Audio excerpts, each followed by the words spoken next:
Bismillahirrahmanirrahim. Assalamualaikum warahmatullahi wabarakatuh. Perkenalkan, nama saya Titi Rianto. Saya dari kelas MJ201. Di sini saya akan mempresentasikan ujian akhir semester saya di mata pelajaran pasar dan lembaga keuangan.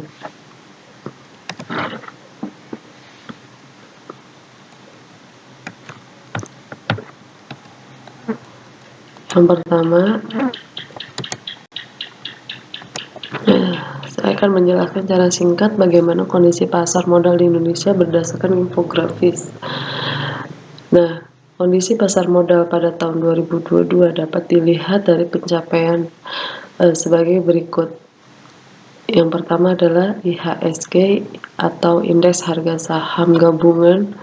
Ini tumbuh 4,9% dan menjelang akhir tahun 2002 atau tepatnya 30 Desember 2022 ini menunjukkan pasar modal secara yang tersebut masih mencatatkan pertumbuhan yang positif.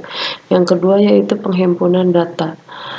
Penghimpunan data pada penghimpunan modal di pasar modal 2022 ini mencapai 267,73 triliun.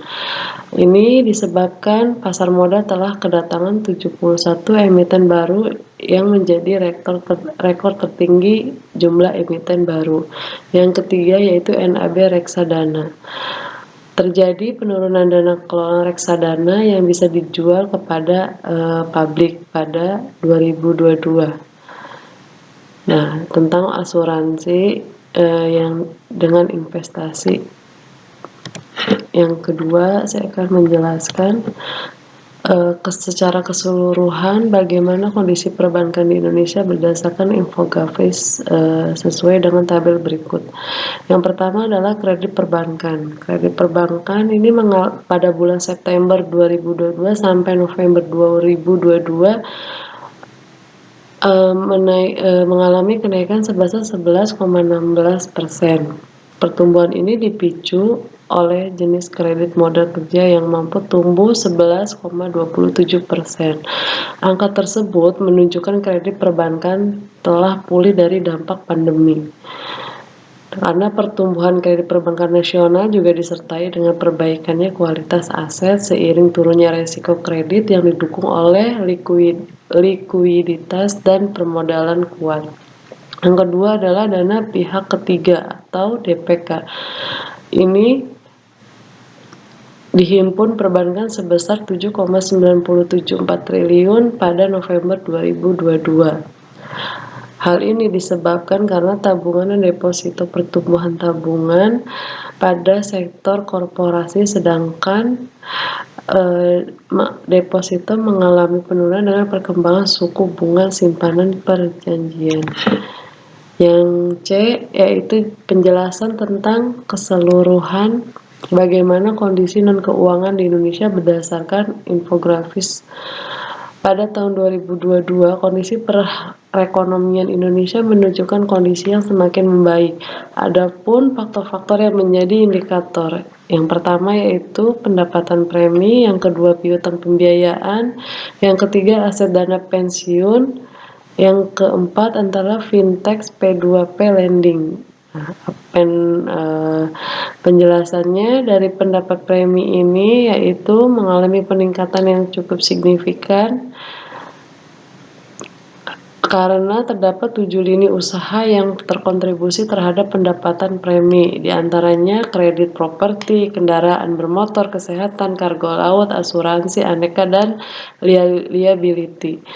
Untuk piutang pembiayaan menoreh kinerja positif pada November 2022 yang mencerminkan nilai outstanding piutang pembiayaan mencapai 409,49 triliun. Hal ini mengalami kenaikan ini utamanya didorong oleh pembiayaan modal kerja dan investasi. Sedangkan aset dana pensiun mengalami pertumbuhan aset sebesar 5,06%. Lebih menguntungkan dibandingkan dengan investasi secara pribadi. Yang terakhir adalah fintech P2P lending. Lending ini terus bertumbuh. Hal ini disebabkan produktivitas UMKM yang terkendala aset kredit dari pelaku jasa keuangan jasa terkontribusi mewujudkan pemerataan. Dan ini saya akan menjelaskan uraian secara singkat kebijakan OJK di sektor jasa keuangan pada tahun 2022.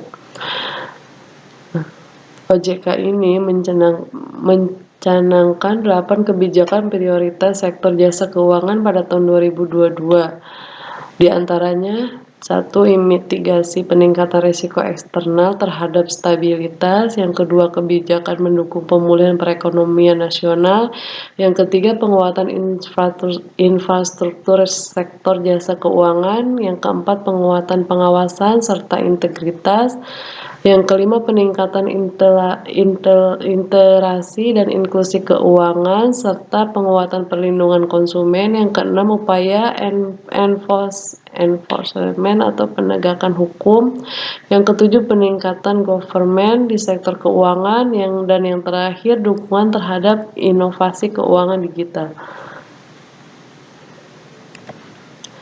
Bagaimana program edukasi dan perlindungan konsumen 2022?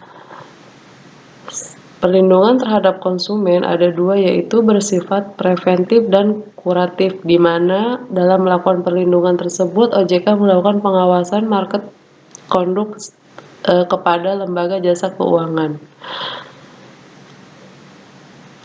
Adapun beberapa program yang sudah dilakukan oleh OJK untuk edukasi dan perlindungan konsumen, yaitu 1.897 edukasi keuangan dengan jumlah 9,1 juta peserta. Yang kedua, inklusi keuangan.